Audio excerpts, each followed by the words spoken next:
recently I was sharing with you guys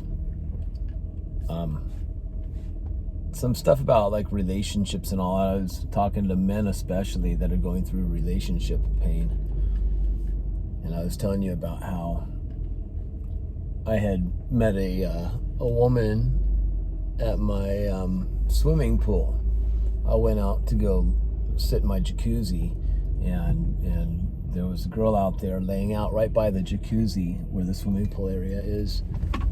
And we got to talking, and she was from Sweden and just visiting here in San Diego. She comes out here quite often for vacation, and we ended up getting along really well. And we hung out for a little bit. Like, I couldn't hang out every day with her because I had to go to work and all that, but we went to breakfast, went to dinner. She came to the gym. We had some fun, and really nice person. In fact, she was here mostly because she was competing in a half marathon, because she has a nephew who has diabetes, and so the half marathon was a way to raise funds for research on diabetes. So that's what she was doing, and she said that her hamstring really hurt bad in her leg. And people always talk about their pain with me all the time. It happens all the time. And so, I'm not a doctor. I don't give medical advice, but the one thing I can do is I can at least pray for them. And when I pray for people, it's not like, oh God, please help this person with the pain to endure it, and if it be your will, let the pain go. No, I don't say that.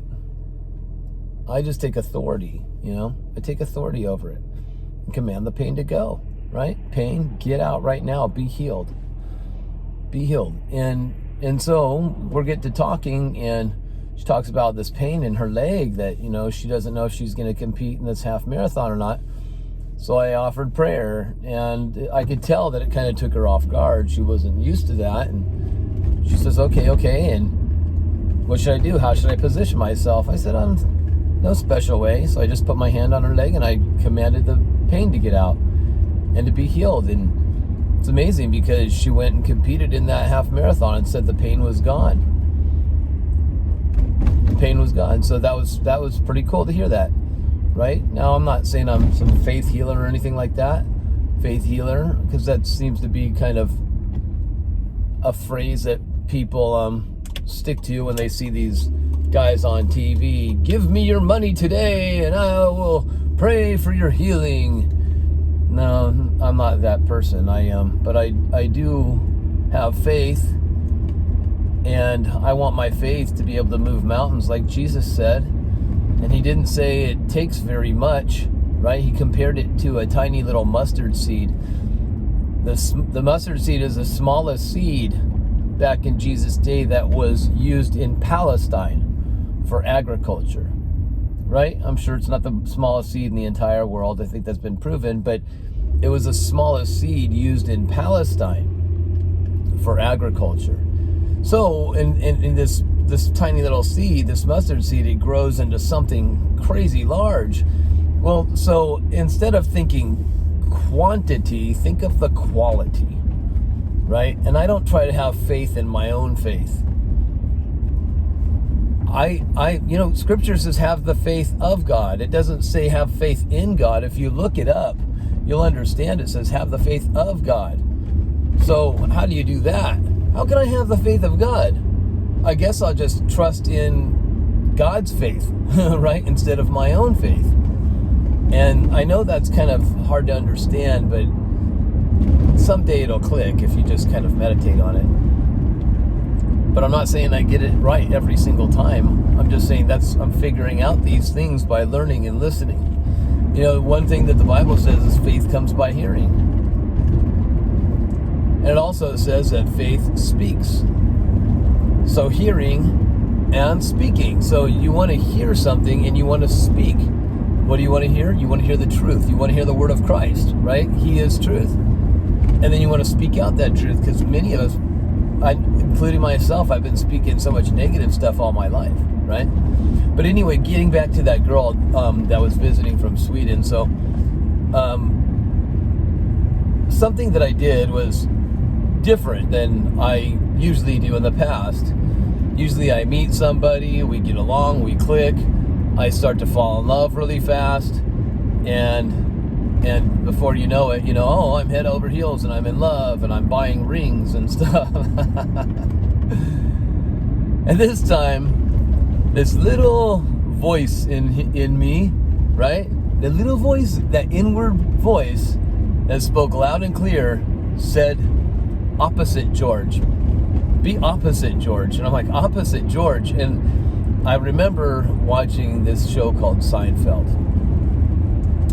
You guys probably have watched Seinfeld before, and if you haven't, well, Seinfeld was a really popular show in the 90s, and I don't know, did it go, I think it went to the 2000s as well. I can't remember what year they finished up, but anyway, there was a character on Seinfeld. His name was George.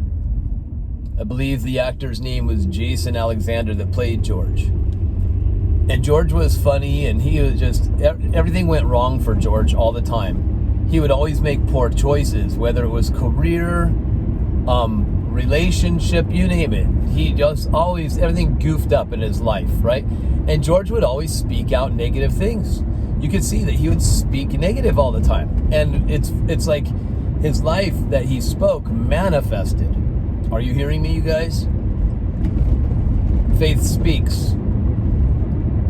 What you believe in your heart and speak out with your tongue, don't be surprised when those things start to manifest in your life, especially if you're speaking out negative things.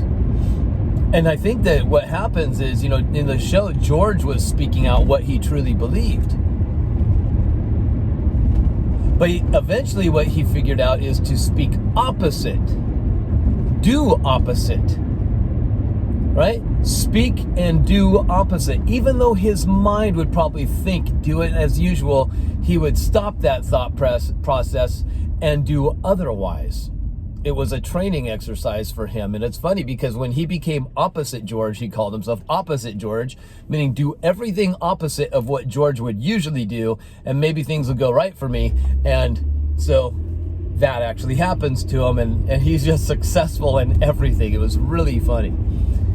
And so when I heard that inward voice saying opposite Mike, opposite George, like, be opposite Mike. Don't go falling in love with this person. Don't try to make a move on her. Don't tell her, oh, can we kiss? Nothing like that. And I never did. And it was amazing. We hung out. Every time we hung out, it was healthy. It was mature. There was no hanky-panky. There was nothing. And I think this girl was not used to that, because she was saying that, usually when she comes to America, all these men are always wanting to make her an American citizen, meaning get her married and become a citizen. And, if you look at her, she's beautiful. And if you talk to her, she's amazing. So I can't blame men for wanting to be with her, but I didn't do that. I didn't let myself even think that way. And if those kinds of thoughts even came into my mind, I would switch them off. And so now we're just friends, and she lives in Sweden anyway. It's really far away, and I don't know if anything ever will come to it, and I'm not even thinking about it, honestly. I'm not at all. So, but I like that. I'm like, it's good to develop healthy friendships instead of just fall in love with everybody, oh, this girl says hi to me, I'm in love. Let's buy her a ring. Let's get engaged. So, opposite Mike. I did opposite Mike. So opposite George, he does all this opposite stuff. And I'm like, I heard it inward prompting about opposite Mike. Go opposite Mike, right? And there's this proverb. As a man thinketh in his nephesh, which is the Hebrew word for soul, that is how he will be. That's what will manifest in his life. What you truly think inside your soul is how you will manifest. So when you think something in your soul, it means you're believing it. You believe something. And since faith speaks, you speak out what you believe. But my soul has been so damaged throughout much of my life, starting in early childhood, that I learned to speak out what I truly believed. And what I truly believed was all these negative, terrible things. And all these negative, terrible things were manifesting in my world. They manifested in my family. They manifested in the religion I was in. They just manifested.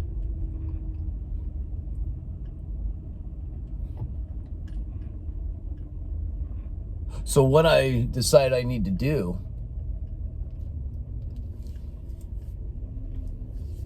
is to take the things that were a part of my foundation,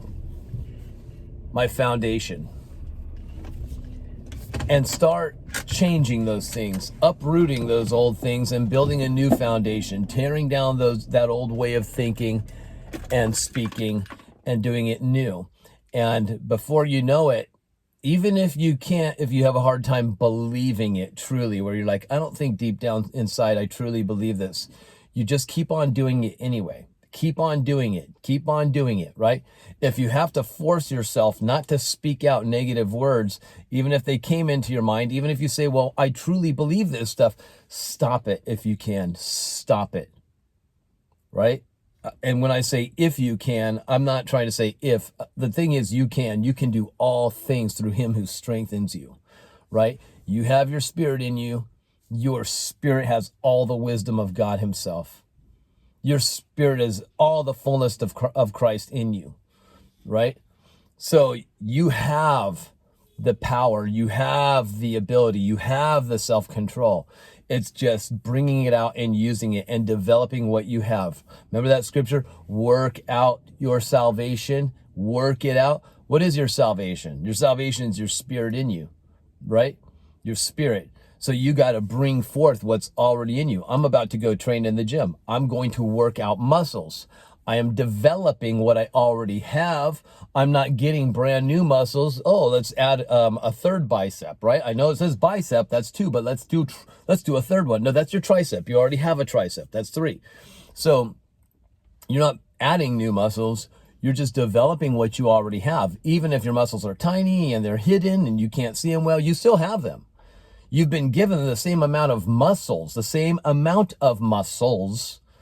at birth that you have right now, but you can develop those muscles. Do you understand that?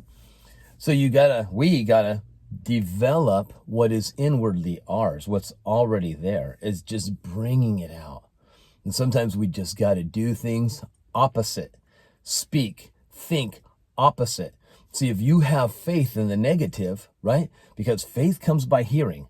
All right, so you've been hearing negative stuff all your life. You've been hearing false things all your life. And then you started believing these things about yourself, about others, and you started speaking those things.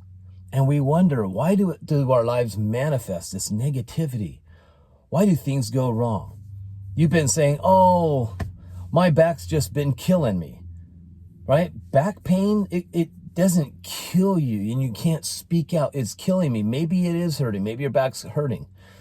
But you know what would be good to say is, because legally in the Bible, there is a solution for that back pain. That solution is by the wounds of Jesus. By his wounds, that's what stripes means. By his stripes, it's in Isaiah 53. And then even Peter quoted it. By his stripes, or by his wounds, we were healed. Meaning it's already in you. It's already done. We were healed, Peter says. We were, meaning it was already done. Then how come my body's not manifesting it? How come my mind's not manifesting it? Well, because you got to bring it forth. You got to work out what's already yours. It's done in your spirit, right? You have everything deposited inside of your spirit. It's like treasures that are buried inside of you, and now it's just digging them out, bringing them forth. You understand? So you have it all. We have it all. We just got to get it to come out. See, so when you start to train the way you think and the way you speak, you know, sometimes those words just want to fly right out of your mouth.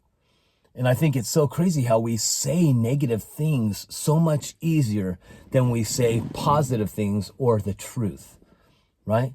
We speak all these lies. And even though it seems like they're not lies, your eyes see things a certain way, you know, your emotions, your experiences, you're like, these aren't lies, these are truths. I'm in chaos. My family's chaos. I'm chaos. I'm broke. I'm not feeling well. I'm sick. You're saying all these things because it seems to be true. But the real truth is you were healed a long time ago. And it's been given to you in your spirit. It's just getting it to come out. Oh, that sounds so exhausting and all that. Well, you know, going to the gym isn't so easy either. But I do it daily and I'm training. And trust me, when you train and you just go and do it anyway, right? It's worth it. It totally is. It might take some time. You might not see results right away. You might even have things coming against you, right? To shut you down, to stop you right away. But you just keep on pushing forward and you go through it. And that's what's called breakthrough. You break through and you will experience breakthrough, but we just got to change our thinking. It's like opposite, George, right? Sometimes you just got to do things opposite. So I remember a long time ago meditating on these things and hearing inwardly, if you just spoke out the truth, positive things in your life, you would start to believe them because your ears would hear them.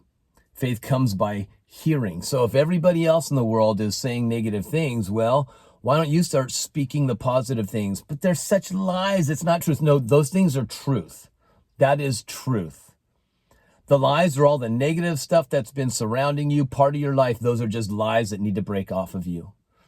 They've been attached to us. Lies have been gluing themselves all over us, wanting to stay there, right?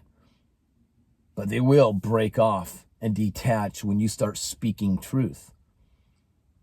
So I've been so used to speaking out negative things. Now I just got to speak out the positive things so my ears will hear them and it will drop in to my ears, enter into the soil of my heart, grow into that root, and then touch my spirit. And then my spirit will feed my soul, and my soul will start to think and feel and change and do things differently so that my mouth will speak out differently. See? And so as your soul thinks, so you will be. As man thinks in his soul. So we got to get that soul to receive from that spirit within. You understand? Feeding, and bringing forth out from your belly, bringing forth what's already yours.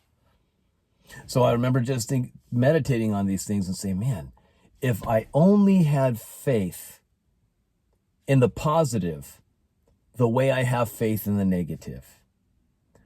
I'm so sure that disaster is just waiting to come my way. I'm so sure I'm going to be broke. I'm going to be sad. I'm going to be alone. I'm so sure of these things. How can I have assurance and be sure in the other things, the opposite things?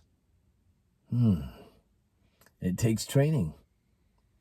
I got to start speaking out. Even if I don't believe it, I got to speak out the truth, right?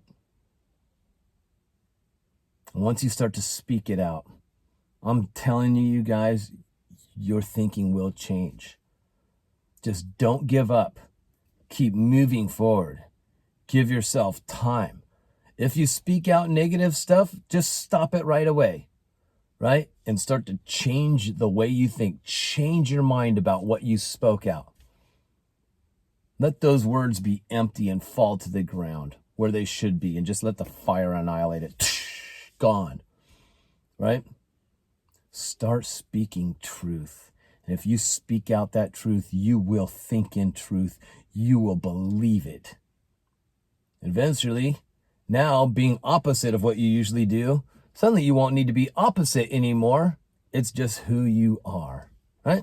All right, guys, I'm going to get going. I love you. I just wanted to, reach out to and say thank you to everybody. I've had a lot of people contacting me, giving me very positive feedback. I've shared some things that have gone on in my personal life recently with my job situation, with the guy that owns the business that I was working at, and the chaos, and it's cuckoo. And I think that was what I shared in my last video. I was asking for help. I wasn't asking for financial help. I was asking for help about a certain situation that happened at work. If you haven't seen the video, it's kind of long, but if you want to check it out, it's just me asking you guys for help. I forget how I worded the video. Maybe I said I need your help or something like that, but it was my last video if you want to watch that.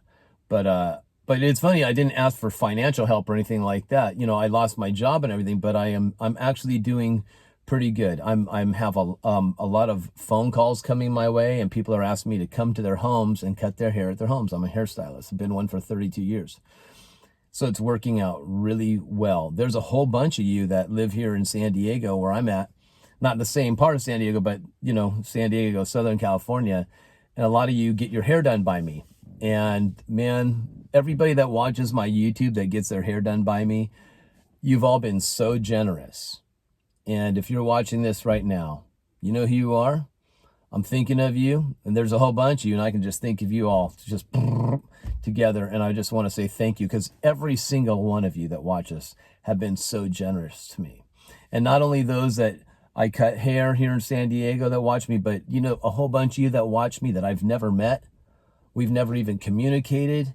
Maybe you never even emailed me before, but suddenly I got these things. I'm like getting PayPal gifts, people giving me financial gifts, Venmo, PayPal, sending me money in the mail, and I never asked for it, right? And it's really incredible how many people out there are super generous. And I'm like, no wonder we need each other. No wonder it's called the body of Christ. No wonder it's not just the finger of Christ or the toe of Christ or the foot of Christ or the hand. No, it's the whole entire body. Even if you're just the eyelash, you make a difference and you have purpose, right? Maybe I'm just the fingernail of Christ, but I still have a purpose and I do make a difference. And you do too.